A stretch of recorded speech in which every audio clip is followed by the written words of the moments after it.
Well, hello everyone and happy Friday. It is digital host A.J. Wuest welcoming you back to Before the Four, the live stream where I talk about some of 48's top news stories and then some before our 4 o'clock newscast. Wherever you're watching today, whether it's on Facebook, YouTube, or the 48 Now live stream, thank you so much for watching and spending just a little bit of your Friday afternoon here on Before the Four.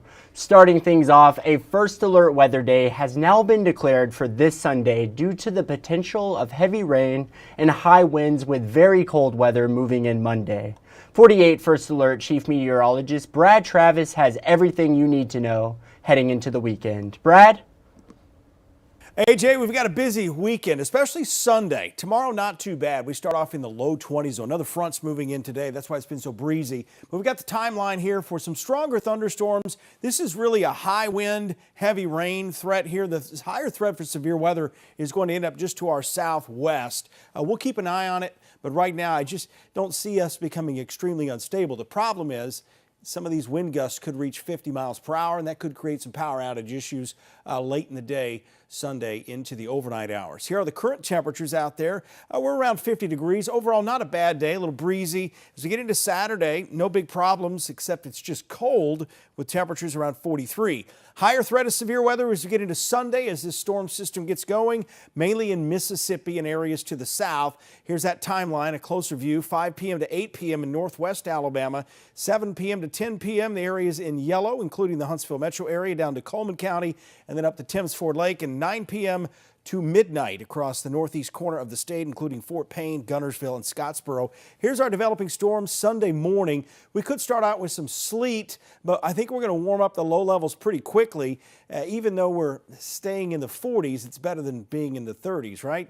As we get late in the afternoon, the winds really start to increase, and we get this line of thunderstorms coming in around 9 o'clock, and the shoals could be sooner than that, though, so we've got that timeline just a little bit ahead of that. And then on the backside, as we get into Monday, don't be surprised with some snow flurries. We'll be watching out for some patches of black ice Monday into Tuesday as some of that heavy rain still seeps through the ground. That groundwater gets onto the roadway. So watch out for that. Other than that, have a great weekend. Awesome. Thank you, Brad. I hope you have a great weekend as well. Joseph, I see you're watching. We have Joseph in the comments.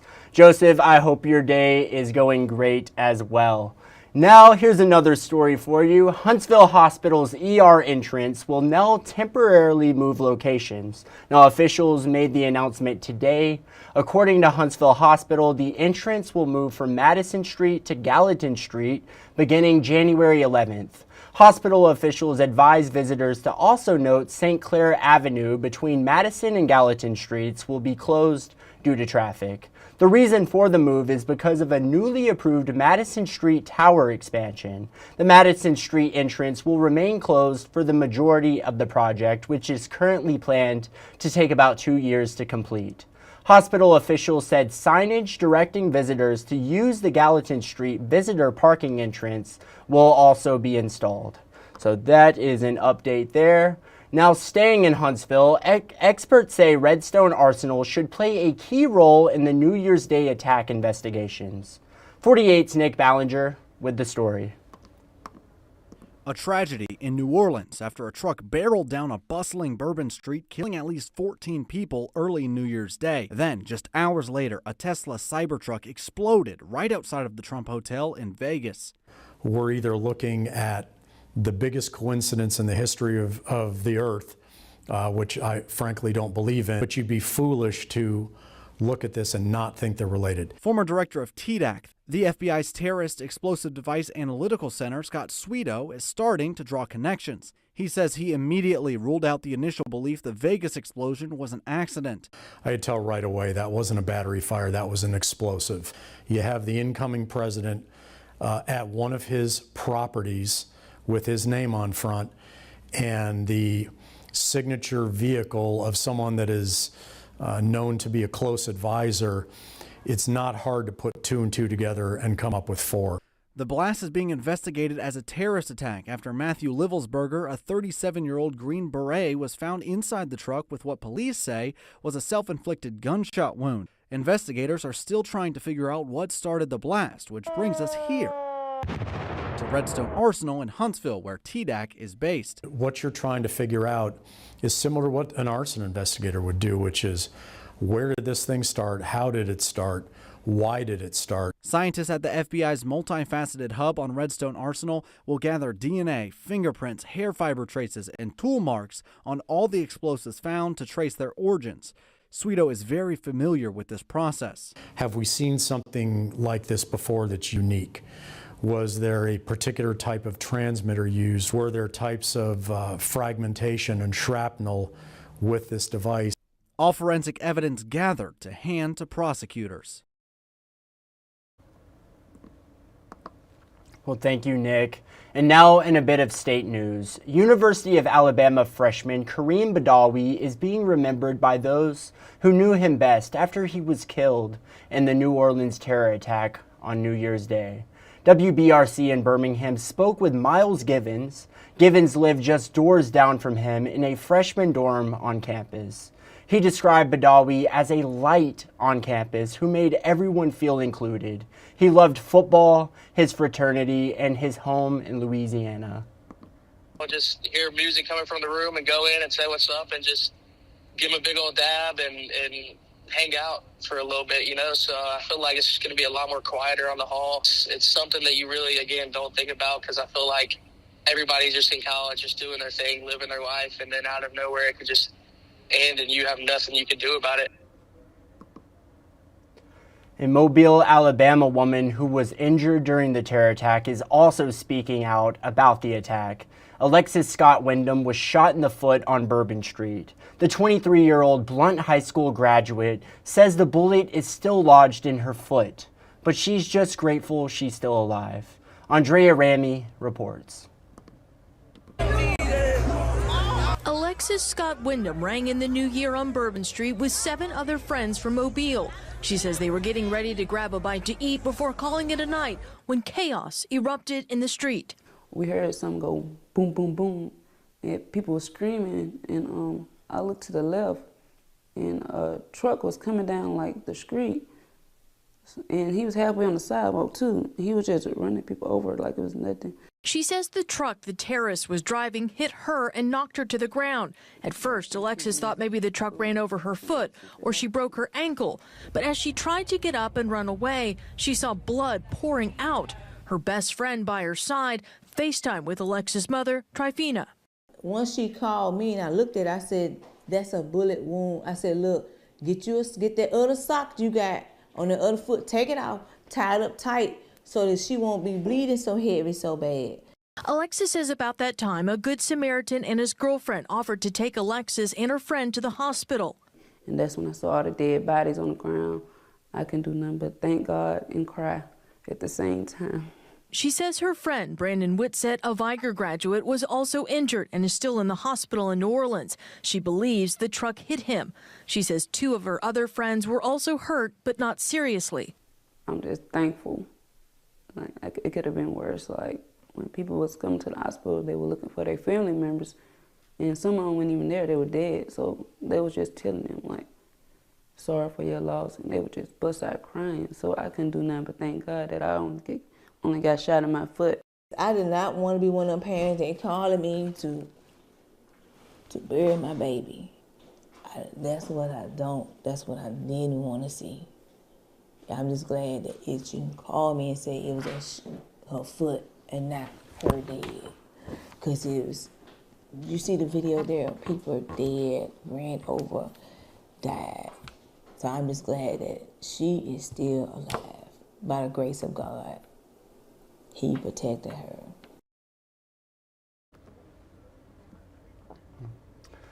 And now coming up after the break, we'll talk about some of the stories in case you missed them, the latest on the Athens tornado, and preparing for the funeral for former President Jimmy Carter in Plains, Georgia. It's all ahead. I'll see you all in 1 minute.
Well, hello and welcome back to Before the Four. Now, yesterday, Athens leaders held a press conference following the EF1 tornado that ran through the city.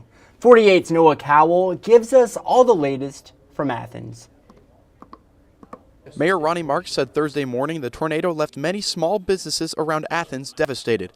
One of those was on Elm Street, a former flea market that the current owner Adriana Perales and her family were looking to turn into an event center.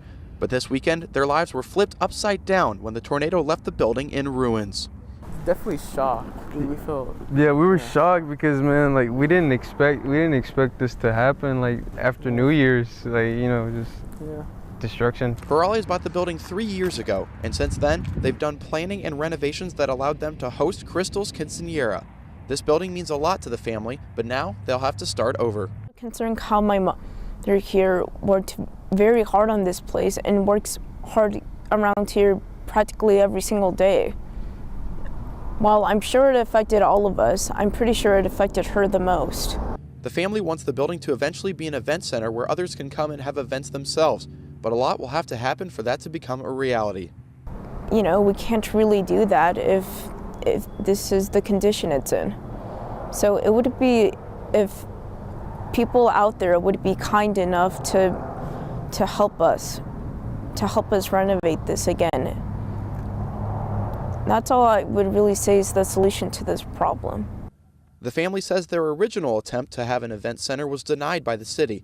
They believe the city could come together and help them here, something the state and local leaders said today is very important to them in this road to recovery. Reporting in Athens, Noah Cowell, 48 News, on your side.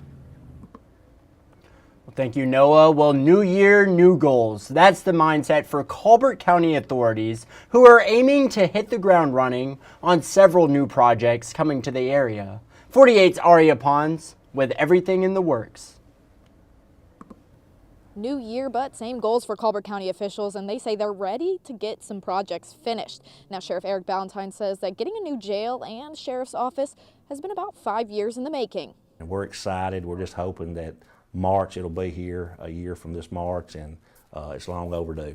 Ballantyne says the old jail has been in Tuscumbia for over 60 years. They are also outgrowing it. It can hold 65 inmates, and they're at about 90. The new jail will be able to hold around 250. It will also have new technology. It's pretty prehistoric right now, the way we have it. I mean, the way we do our jail checks, the way we have to do fire watch.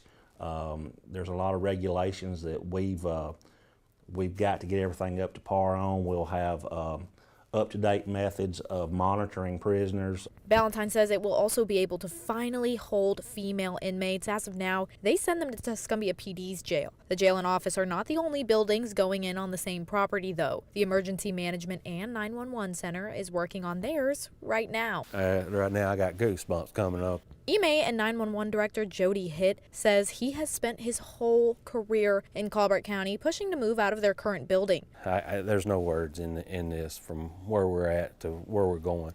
In my mind is this is historic. They've been down there where we're at in Tuscumbia since 1960s. The EMA building should be finished in just a few short months. Sheriff Ballantyne says that the projected finish date is next year for the jail, but they are about to begin the bid process. Reporting in Colbert County, Aria Pons, 48 on your side. Well, now in Gunnersville, where an at-risk youth center is set to close after the city council's decision to not renew their lease. Savannah Sapp has their story. For 17 years, the Crane Courts Youth Center has served as a safe place for at-risk youth here in the city of Gunnersville. But after the city council announced they will not be renewing the center's lease, parents and employees are left to start from scratch. The Gunnersville City Council announced in December they would not be renewing the lease for the Cranes Court Youth Center, leaving unanswered questions for parents and employees. Why? Wanted to know why. Didn't get an answer for why. Longtime director Kent Looney says he helped start the center to provide a safe space for kids after school or when parents were working. But also, Looney will be losing his place of work that he and his colleagues called home for nearly 2 decades. And for us, me and Miss Parker's job and whatever, we'll be all right. My big concern is these kids having a safe place to go and taking and not being in the street. Council members advised parents of children in the program to transition to Guntersville City Schools' extended day program, but the ones who have applied are subjected to a waiting list. Father Jerry in Hundley, who attended the program in his youth, was sending his 3 children to the center. He says this is a big loss for the community. They wake up every day asking to go to the center. They look forward to going to the center. This is actually a program I put them in this year. It still doesn't make sense to me. I still can't even wrap my head around the fact that it's closing. And council members have chosen not to comment further on the decision, and they have not said if they will reconsider it. In Guntersville, I'm Savannah Sapp, 48 News, on your side. Thank you, Savannah. And now in Plains, Georgia, where preparations are currently happening for the funeral of Georgia's only president. Here's a final farewell to former President Jimmy Carter. Preparations in Plains for the final send-off of Georgia's only president, a final farewell to former President Jimmy Carter. I used to walk every day and just pick up trash. In the hours before a ceremonial procession from Plains to Atlanta, volunteers and workers are picking up trash and placing barricades along Church and Bond Streets, just steps away from Plains High School and the Jimmy Carter Welcome Center. They're more, but they usually keep them up there. Security also being beefed up. Law enforcement from several local and state agencies, led by the Secret Service and the Military Joint Task Force, busy reviewing security protocols. The Sumter Sheriff's Office saying that they've brought in additional staff to fill in any gaps for Plains Police. Yeah, I mean, I noticed there were like 3 state troopers around me when I was driving up here. But yeah, it's definitely scary, but I hope, especially since it is a president's funeral, people will be more civil. One of hundreds of visitors expected in Tiny Plains, population 600, as all of Georgia and the nation pays their respects to our nation's 39th president. Well, thank you. And now in national news, authorities are still working around the clock to determine the motive behind that Cybertruck explosion outside a Trump hotel on the Vegas Strip. NBC's Morgan Chesky joins us from Las Vegas with the latest details on the man now at the center of the investigation.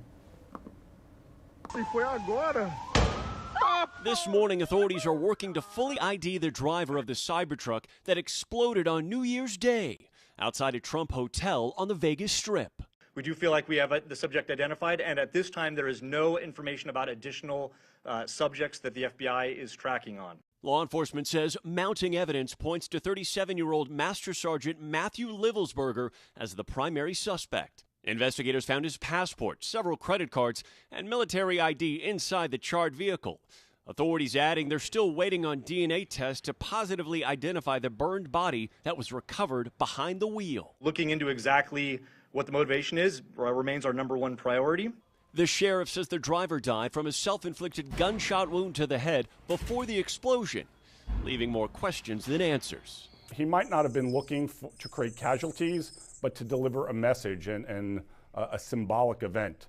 Inside the truck, investigators found fuel canisters and fireworks mortars, plus 2 semi-automatic handguns they say Livelsberger bought legally on Monday.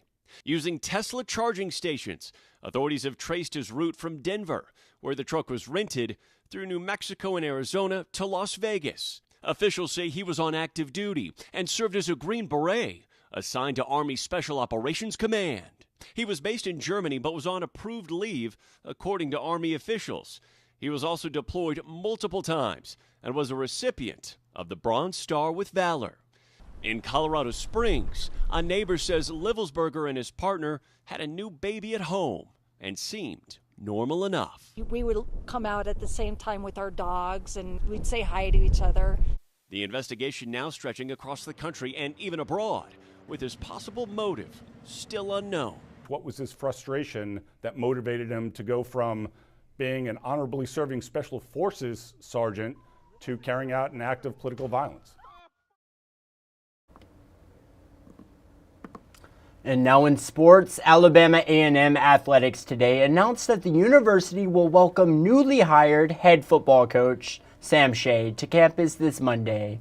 A press conference will be held on A&M's campus starting at 11:30 a.m. in the Event Center. The press conference is open to the public and we'll stream it right here wherever you're watching Before the Four right now. Shade recently spent 3 seasons at the helm for Miles College. The former Alabama Crimson Tide safety also played 8 seasons in the National Football League. Awesome stuff there, but now it is time we go into the stories you're just not going to want to miss coming up in our evening newscasts. See all the animals up for adoption at the Limestone County Animal Shelter coming up. Another story you're just not going to want to miss, the latest on the string of burglaries and sex assaults in Decatur. Get that story from 48's Callie Neese. And speaking with the legal guardian of a woman killed on Uvalde Lane in Huntsville on Christmas Day. 48 Savannah Sapp will have that story, and these are just a few of the stories you're just not going to want to miss coming up in our evening newscasts. And now it is that time. It is time for Facebook fun. That is right. Our 48 Facebook question of the day. What are you looking forward to most in 2025? And I am looking forward to quite a bit this year. A fresh start, of course, as it always is at the beginning of the year. But I want to know what you all had to say, and let's see. Matthew Press said birding and hiking and also transit projects. Very exciting stuff there. Matthew, I hope you have an awesome time this year. Hiking, I am very much a hiker.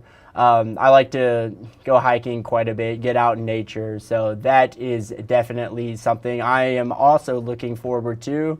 Matthew, thank you so much for commenting. Joanne said spending more time with family and friends. Cannot go wrong with that. Cherish your family and friends. That is for sure. Joanne, Happy New Year. Go do it. Go do it. And then Sandy said, hopefully my husband can retire and I can stop working. Valid. I also would love to see the Huntsville Havoc win the cup.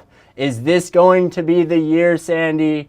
Let me know. I think it is. But thank you so much for commenting, and go Havoc for sure. Thank you. And then Linda said, hopefully being a better photographer. Linda, absolutely. You got to love that. Hopefully, put your photography skills to practice this year, and I'm excited to see some awesome photos you take. That is super awesome. Well, Linda, thank you so much for commenting, and Happy New Year. And to all of you who commented today, thank you so much. It always makes my day going through y'all's comments and seeing what you all had to say. So absolutely. Well, y'all, that is just about all I have for today's Before the Four. I want to thank you all for sticking around till the end and spending just a little bit of your Friday afternoon here. If you haven't already done so, you can download the 48 digital app, the 48 First Alert weather app. Definitely might want that this weekend. And we also have the 48 Sport Zone app. Turn on those push notifications and you will never miss a breaking news story. But with that said, I hope you all have a great weekend. Try to stay warm, try to stay dry. I know some rain's coming in this weekend. Do something fun. Do something fun, absolutely. Well, that is it. But of course, as always, thank you for watching, and you all have a great night.